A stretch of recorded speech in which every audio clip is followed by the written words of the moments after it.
ముఖ్యమంత్రి పదవి కోసం సొంత తండ్రి శవాన్ని పక్కన పెట్టుకుని ఆనాడు సంతకాలు సేకరణ చేసిన వ్యక్తి జగన్మోహన్ రెడ్డి గారు. 2019 ఎన్నికల్లో సొంత బాబాయిని లేపేసి మేమేదో చేశామన్న నింద మా పైన వేసిన వ్యక్తి జగన్మోహన్ రెడ్డి గారు. ఇంతేకాకుండా ఈరోజు ప్రభుత్వం పైన, బడ్జెట్ పైన, గౌరవ ఉప ముఖ్యమంత్రి గారి పైన మాట్లాడి చూస్తే నిజంగానే నాకు చాలా ఆశ్చర్యం వేస్తుంది. పరదాల ప్రభుత్వం ఈరోజు పోయింది.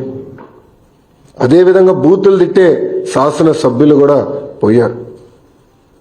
ఎప్పుడు లేని విధంగా ప్రజల కోరిక మేరకు ప్రజలకు ఏదైతే అవసరం ఉందో అది ఈరోజు బడ్జెట్లో మేము పెట్టుకుంటాం జరిగింది. ఎన్నికల ముందల వై నాట్ 175 అని పదే పదే చెప్పిన వ్యక్తి ప్రజలు 11 స్థానాలు ఇచ్చారు. ప్రజలే మీకు ప్రతిపక్ష హోదా ఇవ్వకూడదని నిర్ణయించుకున్నారు. అది ఆయన ఇప్పుడు కూడా తెలుసుకోకుండా ప్రతిపక్ష నేత హోదా ఇవ్వాలి అని కోరుకుంటాడు, వెళ్ళిపోతాడు. మళ్ళీ ఎప్పుడు ఆయన కంపడు. అలాంటి పరిస్థితి మనందరం చూస్తున్నాం.